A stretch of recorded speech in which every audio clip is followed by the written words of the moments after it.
बेटा अपने बाप से ये बोले कि पिता अब आपकी उम्र हो गई है, अब आप आराम करिए और मैं आपकी जगह पे नौकरी करूँगा और आपको बुढ़ापे में कोई तकलीफ़ ना हो, इसलिए मैं चाहता हूँ कि अब मैं कमाऊँ और आप आराम से आराम करें। अगर कोई बेटा अपने बाप के लिए कहता है तो सुनकर बड़ा अच्छा लगेगा और अगर वो ऐसा करता है तो भी बहुत अच्छा लगेगा। लेकिन अगर ये चीज़ न्यायिक ना हो और ये न्यायिक विधियों का उल्लंघन करते हुए हो तो ये चीज़ कहीं से भी सही नहीं है। आज की ये कहानी उसी पर निर्भर है। एक बाप और बेटे की कहानी है। बेटे ने तो अपने बाप के लिए काफ़ी कुछ किया, लेकिन ये इस चमचमाती हुई दुनिया के चकाचौंध ने शायद उसे कुछ सही और गलत का फासला करना भुला दिया। शुरुआत करता हूँ आज की कहानी का। नमस्कार दोस्तों, मेरा नाम है जीआरडी और आप देख रहे हैं 8 PM विद जीआरडी। ये कहानी है समस्तीपुर बिहार की। एक परिवार है, उस परिवार में बाप बेटा, उनकी बहू और उनकी पत्नी। काफ़ी छोटा और अच्छा परिवार है। और यहाँ पर जो पिता हैं उनका नाम है जीवक्ष पासवान, और जीवक्ष पासवान जो है वो मऊ धनेशपुर दक्षिण पंचायत में चौकीदार हैं। चौकीदारी का काम आपको पता होगा। चौकीदारी में जैसे कैदियों को ले आना, ले जाना, फ्लैग मार्च में ऑफिसर्स के साथ जाना, जो बड़े ऑफिसर्स होते हैं उनके साथ जाना, साथ ही साथ कोई भी अगर जांच हो रही है उस जांच में सहयोग करना। ये कई सारे काम चौकीदार के लिए आते हैं जो कि उनको दिए जाते हैं। अगर कोई चौकीदार आपके घर में भी होगा या फिर आप किसी से परिचित होंगे तो आपको पता होगा कि चौकीदारों का क्या क्या काम और कैसे कैसे काम लगाया जाता है। जहाँ पे भी किसी की जरूरत पड़ती है तो वहाँ पे चौकीदार को लगा दिया जाता है। अब यहाँ पर जो चौकीदार जीवक्ष पासवान है ये काफ़ी अच्छे से अपनी नौकरी कर रहे थे। सारी चीज़ अच्छी चल रही थी घर पे, कहीं कोई दिक्कत की बात नहीं थी। फिर अचानक से जीवक्ष पासवान जी का तबीयत खराब होने लगा। तबीयत खराब होने के जैसे बुखार आ जाना, दस्त हो जाना, ये नॉर्मल करके, कोई ऐसी सीरियस मैटर नहीं था, बस ऐसे ही तबीयत खराब होने लगी तो इनकी ड्यूटी छूटने लगी। अब भाई कितने दिन की छुट्टी ले सकते थे, 1 दिन 2 दिन 4 दिन, लेकिन जो है तबीयत लगातार बिगड़ने की वजह से इनको लगातार छुट्टी लेनी पड़ी, जिसकी वजह से इनके वेतन पे भी असर पड़ने लगा। अब ये बात उनके बेटे, इनका नाम है संजीत पासवान। संजीत पासवान को ये बात अच्छी नहीं लगी। उसने कहा पिताजी आप अगर ऐसे घर पे रहेंगे तो फिर आप ड्यूटी नहीं कर पाएंगे, आपकी सैलरी नहीं आएगी और आपको ऐसे देख के मुझे अच्छा भी नहीं लग रहा है। पिता ने कहा कि बेटा क्या करना चाहिए बताओ, सरकारी नौकरी है, अब इसमें तो अगर जाएंगे नहीं तो फिर क्या होगा। अब तो सरकार भी बदल गई है, चीज़ें भी बदल गई हैं, स्थिति भी बदल गई है। पहले तो ऐसे ऐसे चीज़ें चल जाती थी लेकिन अब ड्यूटी करनी पड़ती है।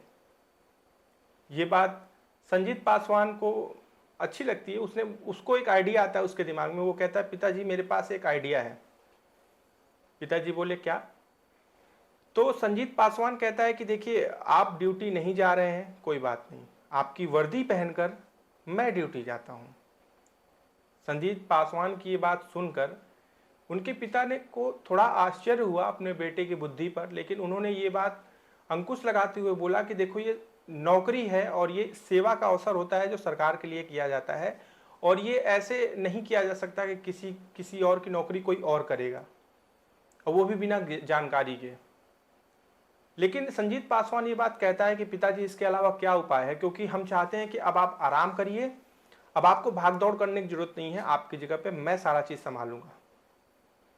तो फिर यहाँ पर जो जीवक्ष पासवान जी हैं, यानी कि संजीत पासवान के पिताजी, वो कहते हैं कि लेकिन ये चीज़ कैसे होगी, थाने में लोग हमको जानते हैं, हमारी जगह पे तुम जाओगे तो दिक्कत हो जाएगी। संजीत पासवान कहते हैं कि ठीक है, सबसे संपर्क करते हैं। अब यहाँ पर जीवत पासवान और संजीत पासवान दोनों लोग थाने में जाकर अपने उच्च अधिकारियों से बात करते हैं, सारी चीज़ कहते हैं, समझते हैं और सब कुछ वो करते हैं कि हमारी जगह पे ये आए, जो काम हम करेंगे उससे कहीं ज़्यादा बेहतर काम मेरा बेटा कर सकता है, मेरी तबीयत खराब चल रही है, तो फिर ऐसी ऐसी बात है। अब इस बात पर जो उच्च अधिकारी थे वहाँ पर, इनसे ऊपर जो काम करते थे, उनको कहीं ना कहीं कुछ ना कुछ ऐसा लगा होगा। पारिवारिक मोह भी होता है, दोस्ती भी होती है, बहुत सी ऐसी चीज़ें होती हैं। उनको ऐसा लगा कि ठीक है, जीवत पासवान की जगह पे ये भी कर सकता है, चौकीदार ही तो है, कौन सा एसआई है या फिर एसएचओ है या फिर कुछ और है। तो फिर ये बात हुई और यहाँ पर अब जो है जीवत पासवान की नौकरी आ चुकी थी संजीत पासवान के पास। अब संजीत पासवान चौकीदार की ड्रेस पहनकर जाते थे और ये महानुभाव वो सारा काम करते थे जो इनके पिता करते थे। जैसे किसी भी जांच में पुलिस का सहयोग करना, कैदियों को ले आना ले जाना, बड़े अफसरों के साथ फ्लैग मार्च में जाना, ये ऐसी बहुत सी चीजें थी। और आश्चर्य की बात यह है कि जो इनके उच्चाधिकारी थे उनके सामने भी यहाँ पे संजीत पासवान वर्दी में ही अपना सारा काम करता था। अब जरा सोचिए कि किसी को कोई भनक भी नहीं लगती थी कि ये जो इंसान संजीत पासवान वर्दी में काम कर रहा है ये एक्चुअली में इसकी नौकरी है ही नहीं, ये तो इसके पिता की नौकरी है और उनके रहते हुए भी ये नौकरी कर रहा है उनकी जगह पे, यानी सैलरी उनकी आ रही है। अब यहाँ तक तो चीज़ें सही चल रही थी, लेकिन कहते हैं ना कि चोरी और ये सब चीज़ें ज़्यादा दिन तक टिकती नहीं है और एक ना एक दिन समाज के सामने आ ही जाती हैं। और ऐसा ही हुआ। संजीत पासवान जब पुलिस की वर्दी उसे मिलती है, चौकीदार की वर्दी मिलती है, तो उसे ये नौकरी मेहनत से नहीं मिली थी। उसकी ये नौकरी उसके पिता की थी, जो कि पिता के रहते उसने ले रखी थी, जिसकी वजह से उसको इस बात का रौब था कि अब उसके ऊपर एक वर्दी है, क्योंकि मेहनत से तो मिली नहीं थी। मेहनत से मिलती तो उसे समझ में आता कि इस वर्दी की कीमत क्या है। अब जब उसको रौब आता था उस चीज का, उसे बड़ा अच्छा लगता था देख के कि वाह क्या बात है, अब तो हम वर्दी वाले हैं। वो ये चीज भूल जा रहा था कि ये वर्दी उसकी है ही नहीं है। और आजकल आप जानते हैं कि सोशल मीडिया का जमाना चल रहा है, तो संजीत पासवान अक्सर अपनी फोटो सोशल मीडिया पे डालता था, वो भी वर्दी के साथ, ताकि भौकाल बना रहे, लोग उसे देखकर बोलें कि अरे भाई वर्दी में तो बड़े अच्छे लग रहे हो, पावरफुल आदमी है क्योंकि वर्दी में है।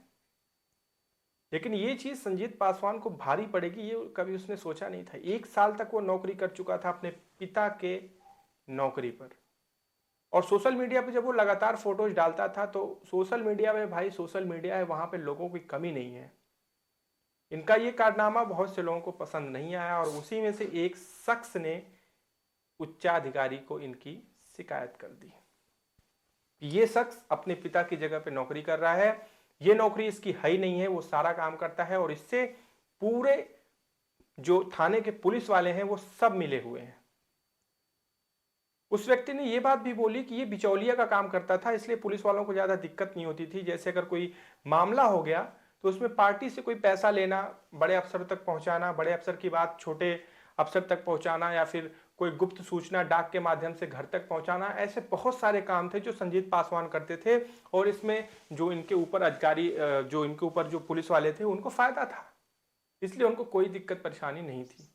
लेकिन जब सोशल मीडिया पे ये चीज वायरल हुई और जब इसकी शिकायत करी गई और उच्च अधिकारी के पास जब ये बात पहुंची, तो फिर फटाक से कार्रवाई की गई। तब ये बात सामने आई कि भैया ये 1 साल से जो है अपने पिता की जगह पे नौकरी कर रहे थे, लेकिन अब वो पकड़े गए हैं और उच्चाधिकारी का ये कहना है कि इसकी जांच की जाएगी, क्योंकि जो वर्दी होती है वो ऐसे ही कोई भी पहनकर ड्यूटी नहीं कर सकता। तो इसलिए अब इसकी जांच की जाएगी और अगर जो है मामला पाया गया, अगर आरोप सिद्ध साबित हुआ, तो फिर उसके खिलाफ कार्रवाई भी की जाएगी। तो ये बहुत आज के समय में ये जानना भी जरूरी है कि हमारे घर पे अगर 4 पुलिस वाले आते हैं तो क्या वो चारों ओरिजिनल हैं? कहीं कोई ऐसा तो नहीं है कि सिर्फ वर्दी पहन के पहुंच गए और अपना धाक जमाने लगे और कहने लगे कि ऐसे नहीं वैसे। तो आज के समय में सतर्क रहना बहुत आवश्यक है। सतर्क रहें, सुरक्षित रहें, अपने आसपास हमेशा आंखें खोल कर रहें। आज की यही कहानी थी। अगर बाप की वर्दी पहनकर बेटा ड्यूटी करता था तो इसमें आपकी क्या राय है? क्या आप ये मानते हैं कि ये लापरवाही की हद है, या फिर आप ये मानते हैं कि सीनियर अफसर्स को जानकारी ना होना समझ से परे है, या फिर आप ये मानते हैं कि अधिकारी उसके जरिए वसूली करते थे, या फिर आप ये मानते हैं कि इलाके में रौब जमाने के लिए ऐसा किया होगा? क्या क्या कहना चाहेंगे आप? बताइएगा जरूर कमेंट करके। मैं मिलूंगा कल फिर 8 बजे शाम को एक नई कहानी के साथ। अपना ध्यान रखिएगा। जय हिंद।